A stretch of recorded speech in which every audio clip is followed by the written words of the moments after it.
State finance corporation అంటే corporations చాలా కార్పొరేషన్స్లో ఆదాయము తింటున్నారు కానీ అప్పులు కట్టట్లేదు.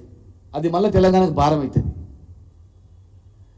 దాదాపు 100 ఎకరాలటువంటి ప్రాపర్టీస్ ఆచరణకు యోగ్యం లేనటువంటివి ఉపయోగం లేనటువంటి భూములు వాపసు తీసుకోవడం జరిగింది. దాని మీద కూడా మరి వితండవాదం చేస్తూ ఉన్నారు.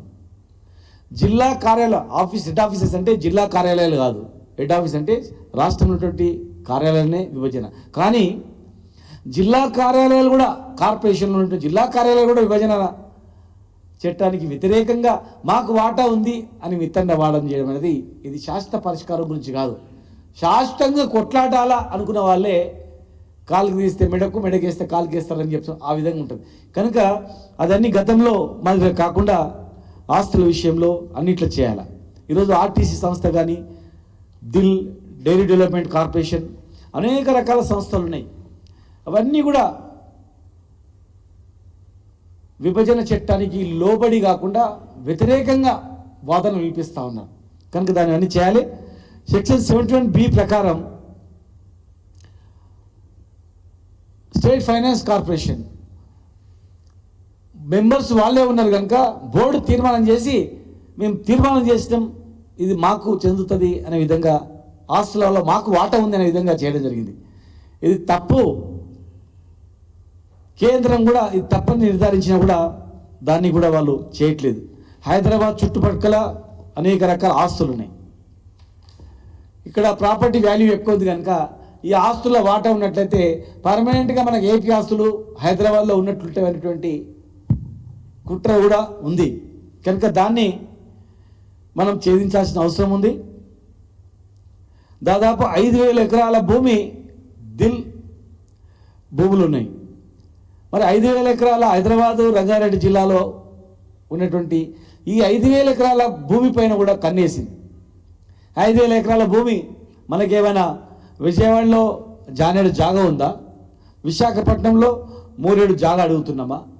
లేదు తిరుపతిలో మేమైనా వాటర్ అడుగుతున్నామా?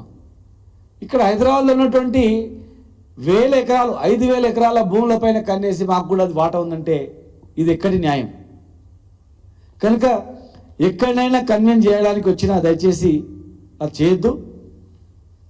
మొండి వాదనలతో గొంతెమ్మ కోరికలతో రకరకాలుగా పేచి పెట్టడం జరిగింది గతంలో. కనుక ఇప్పుడు అట్లా చేయొద్దు. నవంబర్ 14 రోజు తిరుపతిలో నిర్వహించినటువంటి నార్త్ సదరన్ జోనల్ కౌన్సిల్లో కూడా అనేక అంశాలు ఆనాటి తెలంగాణ ప్రభుత్వం ప్రస్తావన తెచ్చడం జరిగింది.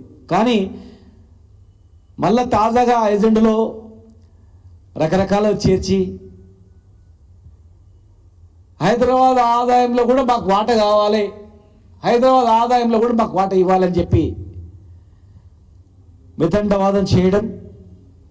ఆంధ్రప్రదేశ్ రీఆర్గనైజేషన్ 2014 చట్టంలో ప్రకారంగా బకాయిలు వాపస్ సంబంధించినటువంటి సెక్షన్ 50, 51, 8S, 56 ఇవి సవరణలు చేయాలని చెప్పి ఏపీ ప్రభుత్వం కోరుతూ ఉంది. ఇది చాలా చట్ట విరుద్ధం. వచ్చే బకాయిలలో ఎలక్ట్రిసిటీలో వచ్చే బకాయిలలో కూడా మాకు వాటా కావాలి, మాకు వచ్చేట్టున్నాయి అని చెప్పడం కూడా విభజన చట్టానికి తప్పది. ఆ రోజు ఉన్నటువంటి బ్యాలెన్స్లో 50-48 ప్రకారం షేర్ చేసుకోవాలని చెప్పి క్లారిటీగా క్లియర్గా కూడా ఉంది. కానీ